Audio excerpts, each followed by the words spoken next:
Channel I সংবাদ।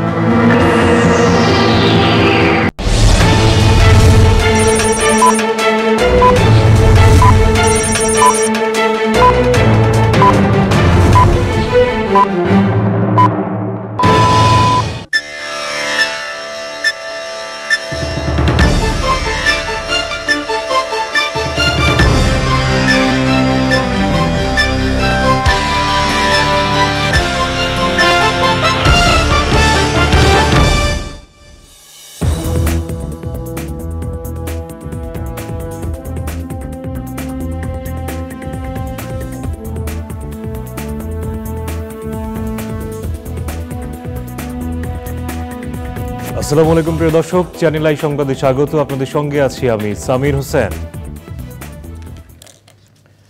বিস্তারিত সংবাদের শুরুতে জানিয়ে দিচ্ছি সুপারফ্রেশ ফর্টিফাইড সয়াবিন তেল সংবাদ শিরোনামগুলো।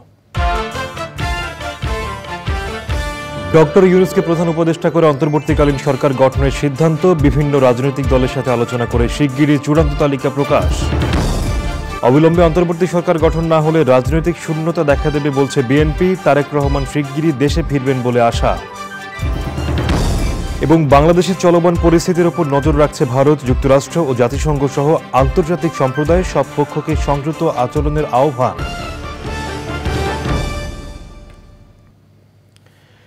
সংবাদ শিরোনামগুলো জানাচ্ছিলাম। এখনকার এই সংবাদ আয়োজন একই সঙ্গে চ্যানেল আইয়ের ইউটিউব চ্যানেলে এবং চ্যানেল আইয়ের ওটিটি প্ল্যাটফর্ম আই স্ক্রিনে লাইভ স্ট্রিম হচ্ছে।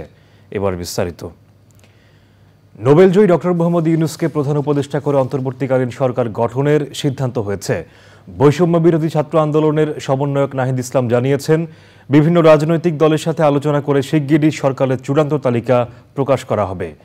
বঙ্গভবনের রাষ্ট্রপতির সঙ্গে তিন বাহিনীর প্রধান ও বৈষম্য বিরোধী ছাত্র আন্দোলনের সমন্বয়কারীদের বৈঠকে এ সিদ্ধান্ত নেওয়া হয়। ইফতেখার উদ্দিনের রিপোর্ট।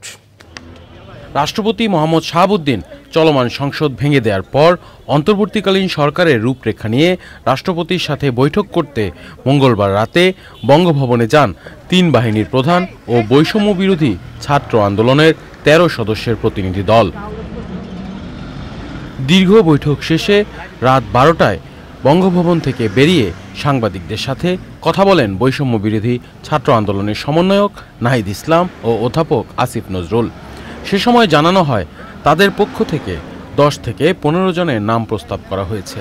বিভিন্ন রাজনৈতিক দলের সাথে আলোচনা করে শিগগিরই অন্তর্বর্তীকালীন সরকারের চূড়ান্ত তালিকা প্রকাশ করা হবে। আমাদের একটি ফলপ্রসূ আলোচনা হয়েছে এবং ছাত্র নাগরিক অভ্যুত্থানকারীদের পক্ষ থেকে যেই সরকার প্রস্তাব করা হবে সেই প্রস্তাবিত সরকারই চূড়ান্ত সরকার। আমরা প্রাথমিকভাবে আমাদের অন্তর্বর্তীকালীন সরকারের জন্য সরকারের প্রধান উপদেষ্টা হিসেবে সর্বজন গ্রহণযোগ্য নোবেল পুরস্কার বিজয়ী আন্তর্জাতিক খ্যাতিসম্পন্ন ব্যক্তিত্ব ডক্টর মোহাম্মদ ইউনূসের নাম প্রস্তাব করেছিলাম এবং আজকে মহামান্য রাষ্ট্রপতিও সম্মতি দিয়েছেন ডক্টর মোহাম্মদ ইউনূসকে প্রধান করেই অন্তর্বর্তীকালীন সরকার দ্রুত সময়ের মধ্যে গঠন করা হবে।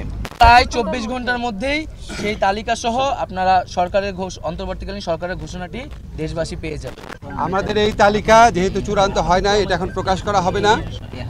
আর অন্যান্য বিষয়ে আলোচনা চলছে, কতদিনের সরকার হিসেবে আলোচনা চলছে। সরকারি সম্পদ, মন্দির ও সংখ্যালঘু ছাত্র সম্প্রদায়কে রক্ষার ঐক্যবদ্ধভাবে কাজ করার আহ্বান জানান বৈষম্য বিরোধী ছাত্র আন্দোলনের সমন্বয়ক নাহিদ। বলেন, লুটপাট হামলা চালিয়ে অর্জনকে নষ্ট করার চেষ্টা চলছে।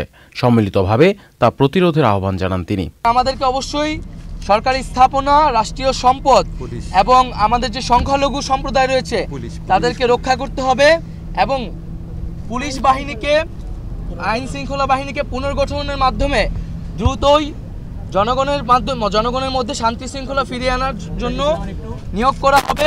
বঙ্গভবনের বৈঠকে বৈষম্য বিরোধী ছাত্র আন্দোলনের 13 সদস্যের প্রতিনিধি দলে আরও উপস্থিত ছিলেন ঢাকা বিশ্ববিদ্যালয়ের অধ্যাপক তানজিম উদ্দিন। Iftekhar Uddin, channel I, Dhaka.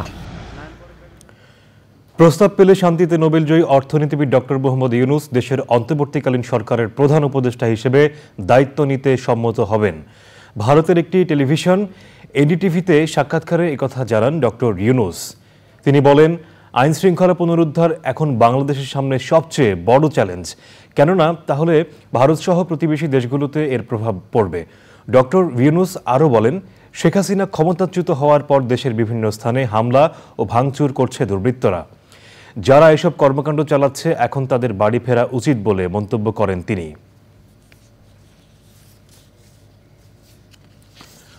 অবিলম্বে অন্তর্বর্তী সরকার গঠনের আহ্বান জানিয়ে বিএনপি বলেছে, তা না হলে দেশের রাজনৈতিক শূন্যতা দেখা দেবে। দলের মহাসচিব মির্জা ফখরুল ইসলাম আলমগীর অন্তর্বর্তী সরকারের প্রধান হিসেবে ডক্টর মোহাম্মদ ইউনূসের নাম ছাত্রদের প্রস্তাব করা নিয়ে বলেছেন, বিএনপির কাছে নাম চাইলে তারা নাম দেবেন, তবে ছাত্রদের ওপরও তাদের পূর্ণ আস্থা রয়েছে। বিএনপির ভারপ্রাপ্ত চেয়ারম্যান তারেক রহমান শিগগিরই দেশে ফিরবেন বলেও আশা প্রকাশ করেছেন তিনি। রাহুল রায়ের রিপোর্ট। এখন অ্যারোগেন্স, ভেঞ্জিয়েন্স এগুলোর কোনো স্থান নেই। আপনার স্থান নেই কোনো প্রতিহিংসা বা প্রতিশোধ গ্রহণের। এখন যেটা প্রয়োজন, ধৈর্যের সঙ্গে পরিস্থিতি মোকাবেলা করে জনগণকে সংহত করে আপনার এই অর্জিত স্বাধীনতাকে সংহত করা, সুসংহত করা।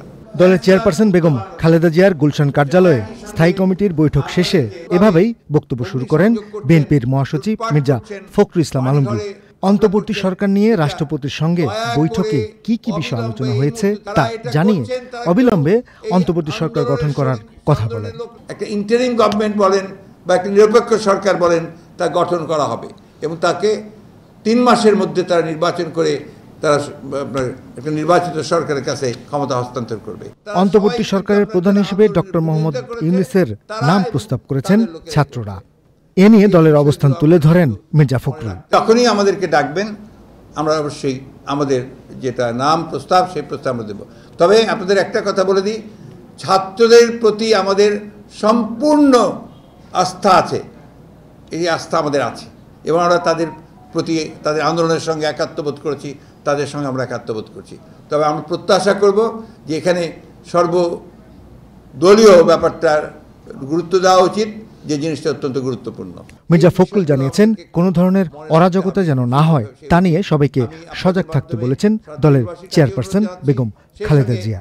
শিগগিরই দলের ভারপ্রাপ্ত চেয়ারম্যান তারেক রহমান দেশে ফিরবেন বলেও আশা প্রকাশ করেছেন মির্জা ফখরুল। ম্যাডাম প্রথম যে কথাটা বলেছেন যে সবাইকে শান্ত হতে বলো, আর এইখানে এখন এমন কোনো ধরনের সিচুয়েশন তৈরি যেন না হয় যাতে অর্জিত বিজয় আবার ছিনিয়ে না নিয়ে যায় কেউ। এবং জনগণকে তিনি আলার্ট থাকতে বলেছেন যে এই বিজয় যেন কেউ ছিনিয়ে নিতে না পারে। উনি যখনই মনে করবেন নাও হি ক্যান কাম ব্যাক, আমরা অলরেডি তাকে আমাদের অনুরোধ জানিয়েছি যেন দ্রুত চলে আসেন, সেই ব্যবস্থা হবে ইনশাআল্লাহ। গুলশান কার্যালয়ের সামনে মিছিল নিয়ে এসে অবস্থান করছেন বিএনপির নেতাকর্মীরা। রাহুল রায়, চ্যানেল আই, ঢাকা। বাংলাদেশের চলমান পরিস্থিতি গভীরভাবে পর্যবেক্ষণ করছে ভারত, যুক্তরাষ্ট্র, ইউরোপীয় ইউনিয়ন ও জাতিসংঘ। সব পক্ষকে শান্ত ও সংযত হওয়ার আহ্বান জানিয়েছে তারা। বাংলাদেশ পরিস্থিতি নিয়ে সর্বদলীয় বৈঠক করেছে ভারত সরকার। সুদীপ্তা মাহমুদের রিপোর্ট। নয়াদিল্লিতে সর্বদলীয় বৈঠকে ভারতের পররাষ্ট্রমন্ত্রী এস জয়শঙ্কর জানিয়েছেন, তারা বাংলাদেশের পরিস্থিতির দিকে নজর রাখছেন। বাংলাদেশে অবস্থানরত ভারতীয় নাগরিকদের প্রসঙ্গে তিনি বলেছেন, পরিস্থিতি এখনও এমন হয়নি যে তাদের ভারতে ফিরিয়ে নিতে হবে। ইতোমধ্যে ৮,০০০ শিক্ষার্থী ভারতে ফিরে গেছেন। কেন্দ্রীয় সরকার বাংলাদেশ সেনাবাহিনীর সাথে যোগাযোগ রাখছে বলেও জানিয়েছেন জয়শঙ্কর। बांग्लादेश में बिगड़े हालात के बाद भारत के लिए सबसे बड़ी चिंता वहां रहने वाले अल्पसंख्यक हिंदू और भारतीय छात्रों की सुरक्षा है। বাংলাদেশের পরিস্থিতিতে সবাইকে শান্ত থাকার আহ্বান জানিয়েছেন পশ্চিমবঙ্গের মুখ্যমন্ত্রী মমতা ব্যানার্জি। কেউ কোনো সাম্প্রদায়িকতার মূলক আচরণ করবেন না এবং আইন হাতে তুলে নেবেন না। যারা বিপদে পড়বে আমাদের ভাই বোনেরা, কারণ এখনো অনেকে আছে, আমরা সেটা গভর্নমেন্ট অফ ইন্ডিয়া এবং গভর্নমেন্ট অফ বাংলাদেশ সেটা দেখে রাখবো। বাংলাদেশের পরিস্থিতি গভীরভাবে পর্যবেক্ষণের পাশাপাশি সব পক্ষকে শান্ত ও সংযত থাকার আহ্বান জানিয়েছে জাতিসংঘ ও যুক্তরাষ্ট্র। শান্তিপূর্ণ, সুশৃঙ্খল ও গণতান্ত্রিক উত্তরণের তাগিদ এবং সব সহিংসতার পক্ষপাতহীন ও স্বচ্ছ তদন্তের আহ্বান জানিয়েছেন জাতিসংঘ মহাসচিব। অন্তর্বর্তী সরকারের ঘোষণাকে স্বাগত জানিয়ে বাংলাদেশের আইন অনুযায়ী যে কোনো পরিবর্তনের আহ্বান জানিয়েছে যুক্তরাষ্ট্র। We have seen the announcement that Prime Minister Hasina resigned from her position and departed Bangladesh. We are monitoring the situation carefully. The United States stands with the people of Bangladesh. We urge all parties to refrain from further violence. Too many lives have been lost over the course of the past several weeks, and we urge calm and restraint in the days ahead. শান্তিপূর্ণ উপায়ে নির্বাচিত সরকারের পথে ক্ষমতা হস্তান্তরে এগিয়ে যাওয়ার আহ্বান জানিয়েছে ইউরোপীয় union. Sudipta Mahmud, channel I. এবারে প্যারিস অলিম্পিকের খবর।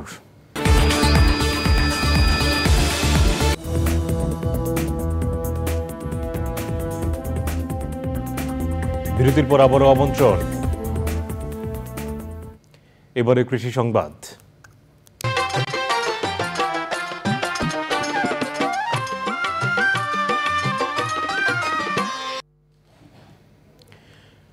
নরসিংদীর চাষিদের অর্থনৈতিক চিত্র পাল্টে দেয়া ফলের নাম লটকন।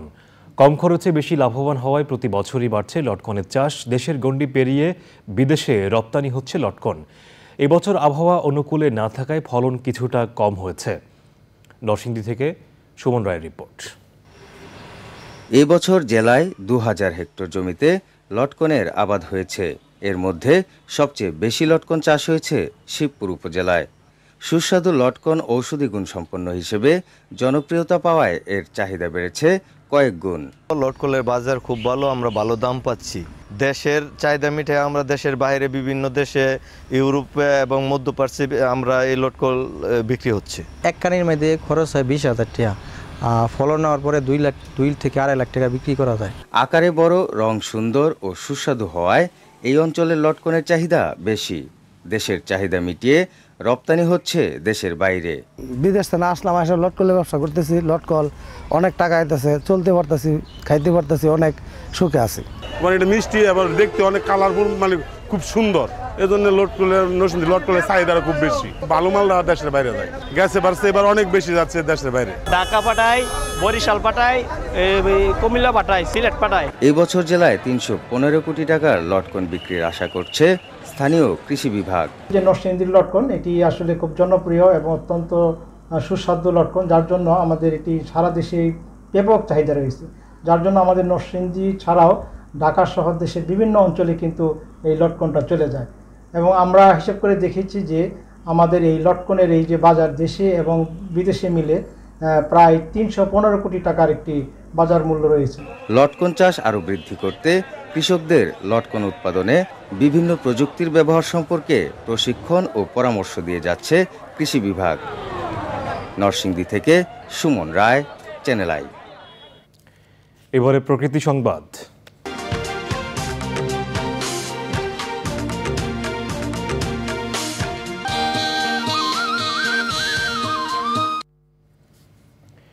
ব্রিজ না থাকায় সীমাহীন দুর্ভোগে বাগেরহাটের মোরেলগঞ্জের হাজারো মানুষ। বাঁশের সাঁকো বানিয়ে নদী পারাপার করছে শিক্ষার্থীসহ স্থানীয়রা। এতে যে কোনো সময় ঘটতে পারে বড় ধরনের দুর্ঘটনা। ব্রিজ নির্মাণে দ্রুত প্রয়োজনীয় উদ্যোগের দাবি ভুক্তভোগীদের। মাহফিজুর রহমান মাহফুজের তথ্য, এম পলাশ শরীফের ভিডিও চিত্রে আফরোজা হাসির রিপোর্ট। ঘূর্ণিঝড় রিমালের তাণ্ডবের 2 মাস পেরিয়ে গেলেও এখনও দগদগে ক্ষতচিহ্ন বিস্তীর্ণ জনপদে। পানগুছি নদীর মোহনায় খাউলিয়া বাজার সংলগ্ন কাঠের পোল ভেঙে পড়ায় দুর্ভোগে জনগণ। বাঁশের সাঁকো আর ডিঙ্গি নৌকায় নদী পারাপার করছেন 5টি গ্রামের হাজারো মানুষ। অতি দ্রুত একটা পোল সংস্কার করা হয়, তাহলে স্থানীয়রা যাতায়াত করতে পারবে। খুবই সমস্যা হইতেছে বাচ্চা কাচ্চা নিয়ে চলতে ফিরতে। শিক্ষার্থীরা প্রতিদিন স্কুলে আসতে ব্যাপক সমস্যা হয়। তার দেওয়া আছে, এর স্থলে যদি একটা ব্রিজ হয় তাহলে আমাদের ছেলেমেয়েরা পারাপার হতে পারবে এবং আমাদের শ্রেণী কার্যক্রম আমরা খুব সুন্দরভাবে চালিয়ে যেতে পারবো। সবচেয়ে বেশি বিপাকে শিক্ষার্থীরা। অনেক কষ্ট হয়, আমাদের ছোট ভাই বোনেরা আসতে ভয় করে এবং আমাদের গ্রামের যে মানুষরা আছে তাদেরও অনেক সমস্যা হয়। আমাদের এই পুলটা যদি ব্রিজে পরিণত হয় তাহলে আমাদের অনেক সুবিধা হতো। দুর্ঘটনা এড়াতে টেকসই ব্রিজ নির্মাণের দাবি ভুক্তভোগীদের। আফরোজা হাসি, প্রকৃতি ও জীবন ডেস্ক, চ্যানেল আই। এবারে খেলার খবর।